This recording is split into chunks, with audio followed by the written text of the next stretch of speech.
Hello, and welcome back to Dr. Heidi, the Business Psychologist podcast. I'm Dr. Heidi, your host.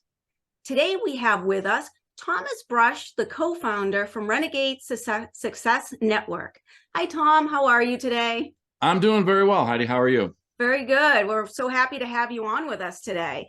It's a pleasure to be here. Great. So, maybe just start off a little bit by telling us your story, kind of like what your background is and how you got to where you are today. Sure. Like everyone, our stories can be long. I'll try to keep it short. Hey, that's fine.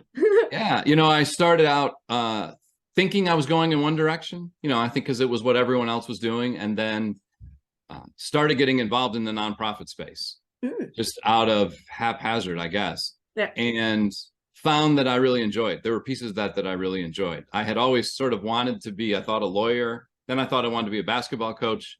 And now I decided that I got into this nonprofit space, and it was something that I really enjoyed. And I had the opportunity to work through that space in a lot of different areas, and higher ed, as well as with some very small nonprofits. And then as I was moving through that, I started to find, one of those things that happen is you have your own ideas, thoughts, interests, and the things that sort of motivate you, and wasn't finding the opportunities. And I had a couple of situations where organizations decided they wanted to move in a different direction. And while that can sometimes seem like not so beneficial, the one that happened to me at the end was really beneficial to allow me to start thinking about some things differently. And I started working as a consultant in the nonprofit space. And as I worked through that, one of the things I started to realize was many of the challenges that nonprofits face, especially small and developing ones, were very similar to the ones small business owners face. It was a lot about resources, time management, mindset. How do we not let our confidence get in the way of us taking the steps we need to take to try to achieve the success we desire? And so I just kept building through that. And so now I do a lot of work with both nonprofits as well as small business owners, just because I find some similarities in the challenges that they face. It's interesting you say that, Tom, because I've worked for so many years with nonprofits myself and small businesses, and I do see those synergies between the two areas. And I always get asked by my students, Dr. Heidi, how did you get into philanthropy and nonprofits, and what drove you to that passion? And I always feel like I need to have some monumental movement that happened. And I have to tell you, it was just by chance. But then once I got into the space, the passion, the joy that you feel that everybody brings into it, and just the compassion they have for their missions and the joy they have for it, it's contagious. It just can't help you not want to help them be successful and kind of move along. And I'm sure you've seen that working with a lot of the companies, but it's also, in my opinion, you can say if you've seen the same thing, it's a tough balance sometimes having the conversation with the nonprofits about mission's great. We want to stay true to the mission. We want to stay, but at the end of the day, it's still a business, and finances are important. Strategic structure is important. So it's that pendulum, finding that balance between fulfilling the mission, but also recognizing we are a business and we have to run like a business too. And that's a tough conversation. Do you find that as well? I do, especially one of the challenges, because I do, again, working with some smaller nonprofits, you deal with a lot of founders, the people who actually created the organization, and they are so passionate about the cause that they're trying to create. And they really are passionate about that. And they just don't have necessarily all the other skill sets. They have some knowledge of them and they can learn. And yet at the same time, I think one of their challenges as it grows, how does it go from being this sort of small thing that they have complete control over to now, how does that transition and change? And I think it's similar to business. As businesses grow, the person who was the initial owner, founder, their roles change. They can't be everything. They have to find ways to really become a leader, which is very different than just being an owner. They have to find ways to delegate, not always easy to do. And I think that both of those things are challenges, especially when it's something you're so passionate about. It's hard to sort of let go of some of these other things that could make a significant difference, and yet you really can't do everything. And I think that's one of the challenges. They try to do it all, and it's just not beneficial. They try to do it all. And one of the things, just thinking over the last few years where we've come since, early 2020, when COVID and the pandemic hit, organizations that are well structured, well positioned, had challenges, facing the pandemic and re-engineering themselves. I can only imagine the challenges that smaller businesses and nonprofits faced, where they don't have the resources, they're already lacking the resources, and maybe the lack of knowledge too of how they navigated those waters and how do you come on to the other side of things. Maybe you can speak a little bit about what you saw during that time, Sure. and what that looked like. Yeah, I found it interesting, as I think back on it. And I even was thinking this a little bit at the time,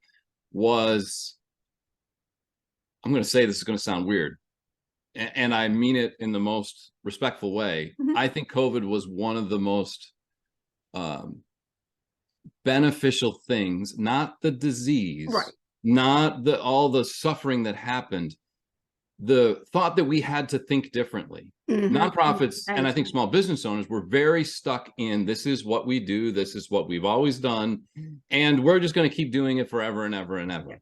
And I think it was a wake-up call to say, some of those great events that we used to run in the nonprofit space, we're starting to tire. And I think it sort of came at a time where less and less people were starting to want to spend 3 hours at a gala, 6 hours at a golf tournament. They were managing their time differently, as we were leading up to that. And I think if not for COVID, I think there would have been a lot of organizations that would have really struggled because they'd have hit the saturation point and not known what to do. Yeah. And I think COVID caused all of them to look differently at what our model looks like. Yeah.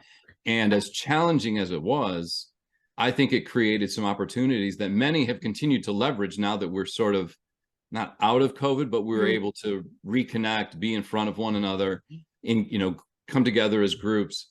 And they have taken some of those real valuable things from COVID and now incorporated them in and are really starting to see the value of it. Like a Zoom call, you can now do a board of directors meeting over Zoom. People can sit at their homes. They don't have to fight traffic. They don't have to worry about, I have to leave work early because it's an hour drive.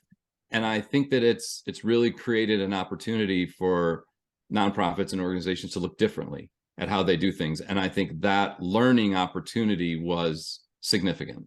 Yeah, I completely agree. And I 100%, and I know my listeners will completely understand what you're talking about, because I do think what the pandemic did was accelerate the direction we were heading and forcing companies to adapt at a much quicker rate than if we didn't have that happen, right? Yes, and so absolutely. now they're adapting, they're trying to work through this, they're trying to come out. And there are a lot of things that did come out of this that has helped companies grow, and they're here to stay. The virtual, the hybrid work environment, it's not going anywhere. It is definitely going to be the baseline as we move forward. And I think, as you and I were talking a little bit earlier, I believe from the pandemic, you came up with a great idea, the Renegade Success Network, right? So I'd love to give you a chance to talk a little bit about that and share with our listeners what that's all about and how that kind of came to fruition. Sure. Well, I had a friend. He and I would regularly, almost regularly and randomly, we met networking. And then we started talking a little bit, and we saw that we had some similar ideals around certain things. And what we found was that getting together and having a conversation helped us really think differently about the challenges that we were facing, because the other person was interested in us, cared about us, and wanted to help us succeed. And so we would ask questions so that they could sort of discover, like, what was the thing that was what they were struggling with, and realizing that I may have the answers for me. I don't necessarily have the answers for my friend Bob. He has to sort of discover them because he's got different knowledge, experience, and perspective I have, and different resources. And so we started to learn a lot in that regard. So when the pandemic hit, he called me, and we both had speaking opportunities, facilitations of meetings wiped off the books. And I think we were kind of like, what are we going to do? And we came up with this idea of like, let's just get together every morning and have a conversation and try to help those people who were stuck in what we felt were one of the three categories: that either the world was coming to an end, this was no big deal and it was going to be over shortly, or people who had absolutely no idea what to do next and were just stuck and really uncertain. And so what we wanted to do, we created this, started out as a Facebook Live that turned into a podcast that's called Today's Antidote. we wanted to play a little bit on an antidote that was needed for COVID, and the idea that this was an opportunity for people to take their own antidote and think differently. So we would have a conversation around a topic that would lead to our one thing, which we share always at the end of every show. And then we had some followers, which sort of was a surprise. We initially like, this is for us. This is how we're going to get through it. And what we found was that it resonated with others. And so we created a Facebook group to gather those people where they could connect and engage on a different level. And as we got into that, we were like, there were people who were really buying into this and could see the value of what we were sharing. And we knew that they were looking to take this to the next level, that it was something, that it was different, that it was something that they were able to create on their own. And that was kind of where Renegade came from. I had a meeting with a business coach of mine, and we were talking about like, what makes me different? And as I look back over my life, there were things that I did because that was my choice. And if anyone who would know me would know some of those things, and they would say, yeah, it was kind of different and it stood out from the crowd. And I never wavered over what it was. I had no idea what that meant at the time. What I started to have realized was that I was able to be a renegade, not somebody who was reckless, that I was able to not feel like I had to join the crowd. I had to do what everyone else was doing, that I could make choices. And so Renegade Success Network sort of made sense for us to continue to help others do the same thing. And I think what happened was, as people were looking for what are their options, and there were a lot of things that were changing. Companies were closing, people were being laid off, and they were trying to figure out what was next. And everyone else was telling, well, just go get another job. Well, there weren't a lot of other jobs at the time. And so they had to think about, what does this look like and how does it look differently? And so I think, helped some people think about what's their next step. How their next step, they can choose what that looks like, and they can define success. It doesn't have to be somebody else's definition. And then they get to choose how they create the pathway towards that success. I think that's just absolutely fantastic because, I think people should have that anonymity and that choice to figure out what their path is, what's going to be unique about them, how they kind of make their own signature, right? How they make their own footprint in life. And I know I try to instill that. My daughter's only 3 years old, but I want those things for her. I want her to be an individual. I don't want her to follow the status quo. I want her to be able to make choices and be presented with different options and kind of see, be willing to try different things, but then also be confident in saying, no, this really doesn't fit for me, but I really want to go in this direction, or this is what I'd like to do. Now, how do I get there? What are those next steps? How do we do that? Right. And that's the kind of the next stepping stones. And I know the big question for a lot of people, some will say we're out of COVID. We'll see. We'll see how things go. There's a lot of things that are, regardless of what stage we're at, we know we're going to stay, right? The hybrid work environment, the completely virtual work environment. These are things that are going to be around. They're not going to transition back. Certain customer service aspects that businesses have been offering, they're going to stick because consumers like them. That makes their life easier. I'm curious as to now what you guys are looking at with Renegade as like, you think about, okay, now we're going to have we have these people who were in a complete state of almost shock, so to say, and almost paralysis, maybe some people were, and they're moving now into kind of the new normal. We'll call it that for all intents and purposes. How do you shift your thinking and the way you guide them into that next stage, into that next step? And where do you think and see the future kind of headed? Yeah, I think here's the hard part. I think about the future is we have no control over it. There are so many variables, and if we get caught up in those things that we can't control, that's how we're going to get stuck. We had a client that we worked with who's a travel agent, and clearly travel agents at the start of the pandemic and this person was really as down and out as anyone that I was talking to outside of like the medical industry and some of that clearly had different challenges. And, I think we started having just conversations with her about how things could be different. And she reported to us, and we worked with her for a couple of years, and she reported to us the other day that she had generated more, I think, in the first 3 or 4 months of this year, or the last 3 or 4 months, than she did all of 2020, 2021, and 2022. Oh, wow. And I think because she started looking at things in a different perspective. and I think what happens is we have our own knowledge, experience, and perspective, and that's what's real for us. Mm-hmm. And it's very unique. No one else shares that. Right. And so the way that we're going to figure out how to move forward in the future is going to be based on the knowledge, experience, and perspective we have, and that we're willing to gain from others. Mm-hmm. And I think one of the challenges is that we also came into a world sort of politically where there was a very clear, everyone was either I'm right and you're wrong. And I think that shut down a lot of opportunities to learn. Mm-hmm. And, I think that forces people to feel like, well, I can't make this decision because somebody else is going to say it's not right or that you're wrong.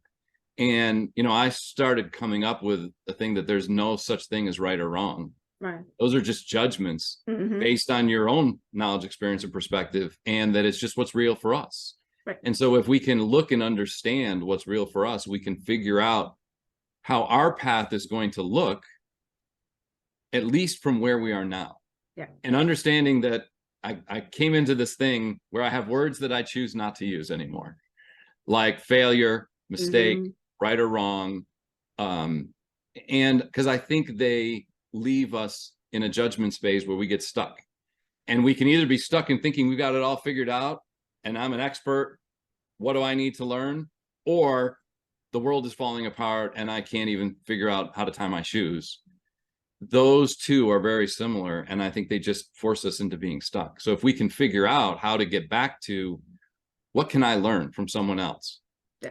which is about how do I listen and learn from them, and at the same time feel comfortable sharing my value so that others may be impacted and they may see things from a different light that could cause greater understanding among both of us to figure out what we do next. I mean, that is just absolutely fantastic and very valuable advice. And I know for myself personally, my motto, and it's taken a long time to kind of rewire my thinking along those lines.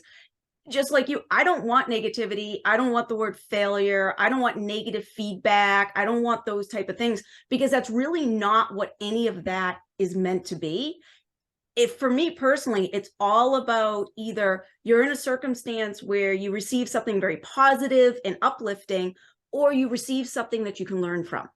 And that learning is what you need to take away from it. So rather than look at it as negative criticism, the person didn't like it or didn't like me, personalizing it, you can really look at something and say, thank you. I appreciate that feedback. This is what I can take from it. And this is what I'm learning from it.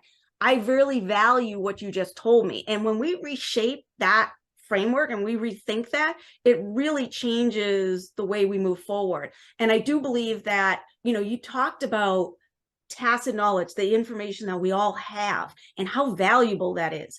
And that is what makes us such great assets to the workplace as well. And managers and leaders really need to understand and foster environments that encourage that knowledge sharing and being able to, work towards retaining employees. And that looks so different today than it ever did, 20 years ago, 10 years, even a couple of years ago at this point, right? No doubt. So that level of retention has, changed so much in the picture of that. And I think managers and leaders really need to understand that and know how to work with today's workforce. Certainly. Yeah. Absolutely. And I think it's different, and one of the things that, and I know there was a while we needed, as a leader, you need to treat everyone equally. Well, everyone's not equal. No. And everyone is, the more I think about every one of us as unique, the more I then have to figure out how do I connect and engage with this person that may be different than someone else. I had an interesting experience. I was leading a team at the time, and I had a team of 5, and we were implementing a new software. And once a week, we would sit down and go through the new modules of learning. And I could tell that 4 of the 5 of us were really getting it. And because we would do demonstrations and we'd go through different examples, and I couldn't figure out why the other person was struggling so much. And so one day she came down to my office and said, "Can you come and help me with this?" And I was like, "Sure." And so as I walked down there, she had it on her screen and she also had all of her notes written out. And I said, "That's interesting. Can you explain what you're going through?" And she said, well, for me, I learn most effectively by reading it and doing it myself. And the light bulb went off for me. And I was like, "You knucklehead." Mm-hmm. You treated everyone like they learn exactly the same way, and we're wondering why she was struggling. The opportunity was there to say, hey, we need to take multiple approaches to this because people learn differently and understand and grasp this differently. And something I say may impact one person and may not impact the other. Yeah. And so how do we as leaders try to accommodate that so that we can find where are the connection points and where are the pieces that this is how I need to work with this person. And I also need to find another way to work with this person because they're unique. Yeah, I 100% agree with that.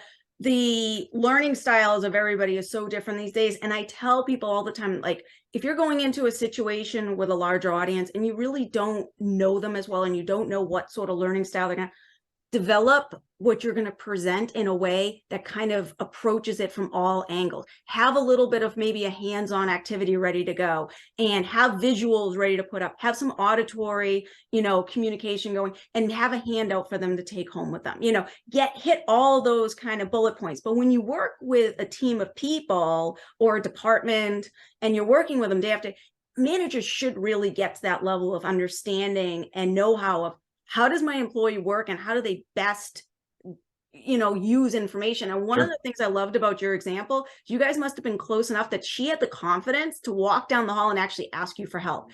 That is really a nice thing to hear, because so many times there are barriers that are put into place where someone's struggling and either the leader doesn't take that step to go find out why, or the other individual on the team doesn't feel comfortable enough to come forward and say, I'm struggling. This is what I'm struggling with. Can you help me? And when you have that barrier, it's the communication, the work, productivity, everything is going to break down. So I just thought that was really good to hear. While yes, maybe there should have been another way of presenting the material, you guys had a strong enough relationship that she was able to feel comfortable to say to you, I'm not getting it.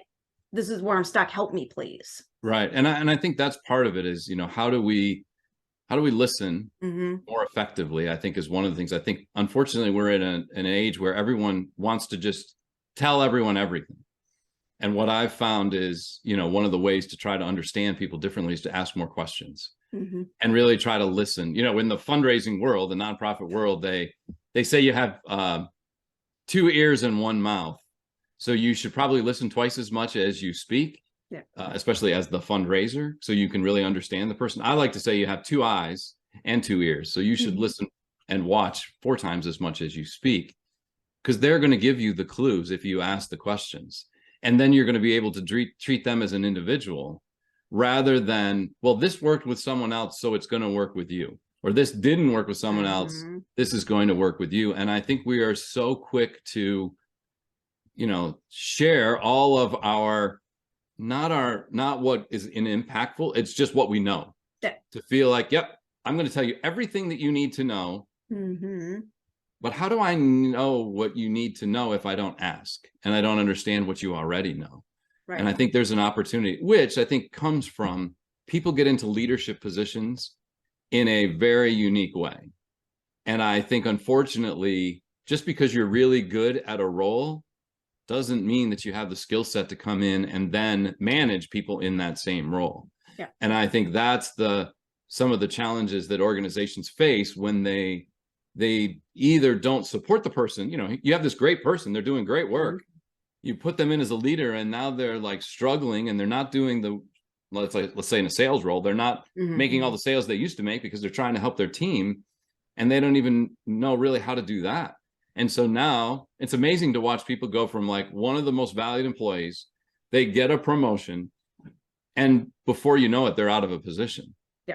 Because they don't know those skill sets, and those skill sets are different than just doing the job. And unfortunately, a lot of those skill sets that we're talking about too are personality-based skill sets versus they're the softer skills versus the harder skills. Harder skills can be taught very easily to somebody who wants to learn them. The softer skills, personality, we can't change our personality. Our personality is what it is.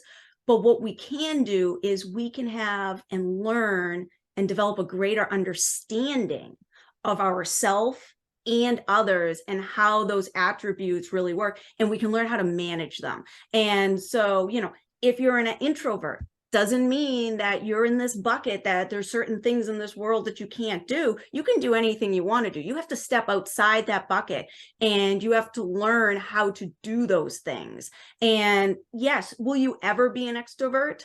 No, but does that mean you can't do extroverted behaviors? Yes, you can. You can learn to manage it. You can learn to set yourself up for success and set a pathway that makes you feel comfortable doing it. And it's one of my favorite things actually to talk about, is because I'm an introvert. I'm as far down on the introverted scale as you would get. And anybody who meets me and doesn't know me really, really well, just kind of knows me more on the professional setting and the stage that they kind of see me presented on, they say, oh, she must be an extrovert. Look at how easy it comes to her. No, I'm totally not. And it's almost I don't want to call it a performance, because then it sounds like it's not authentic or anything like that. I absolutely love being vulnerable, transparent, authentic. I think those are key attributes, but people shouldn't find themselves in these buckets. They need to learn how to manage their personality better. And that's hard for people to learn how to do. Sure. And I think it's how we define it.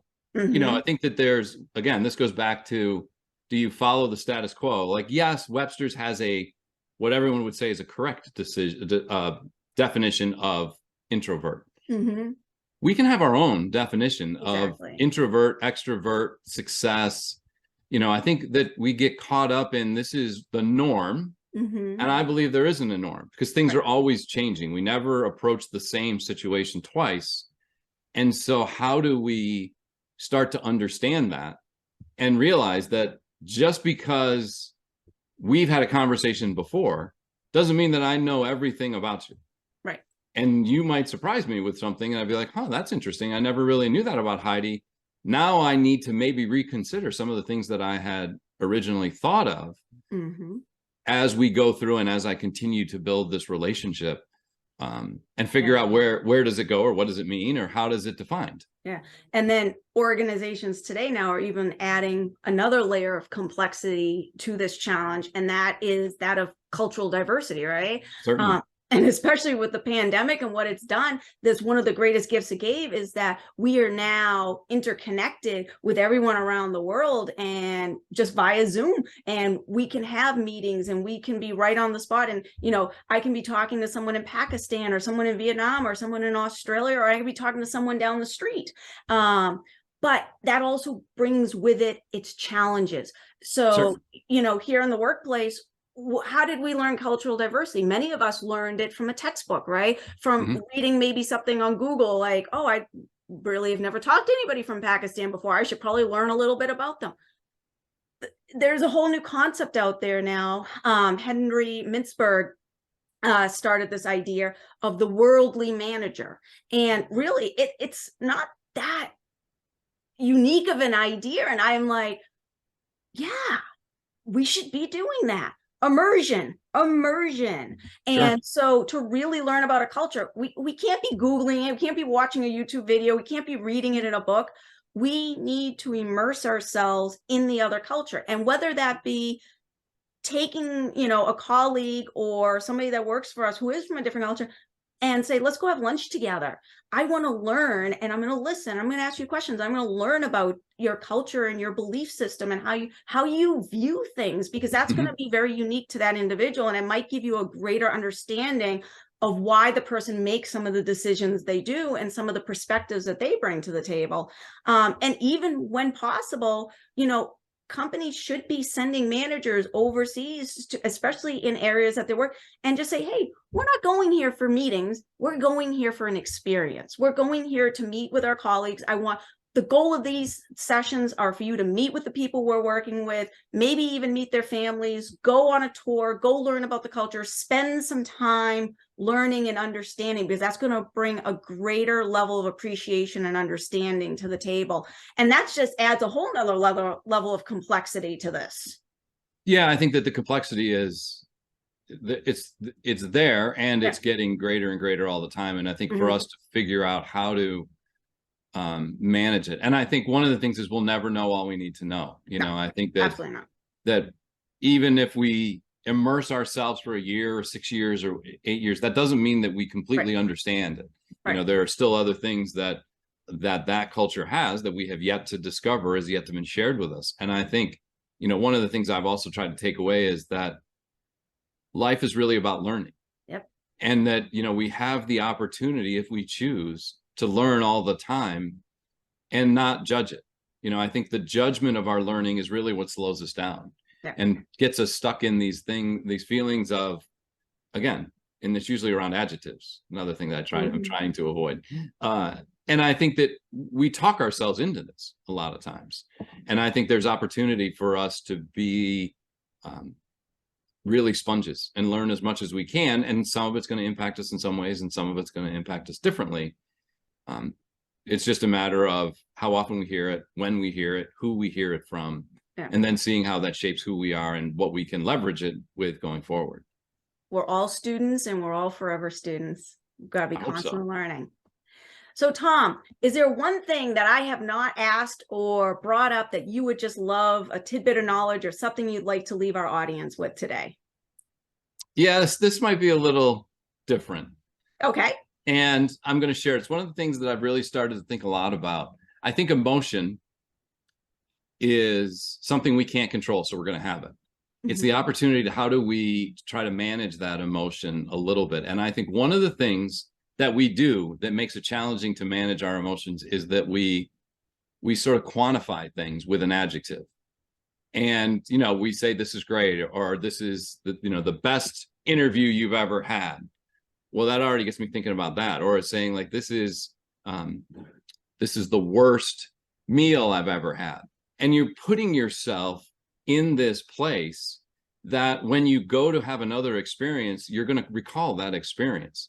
And if you've judged it as the best feedback you've ever gotten, the worst feedback you've ever gotten, what if we just say it's feedback? And there is no positive, negative, it's just feedback.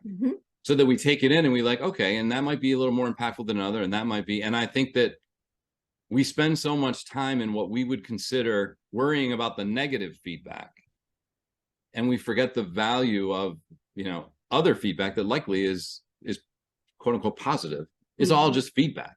And if we don't look at it as qualifying it, we have the opportunity to walk away from all of that feedback and say, okay, 3 of my favorite questions from any action: what went well, what didn't go as planned, and what might I do differently? And that allows me to really learn from the experience rather than judge or evaluate it in a way that is likely only going to cloud. Again, whether it's extremely positive or extremely negative, I think we get caught in that cloud and then aren't really able to figure out what we learn and what we go forward with. So I would encourage people to think about the adjectives you use and why you use them.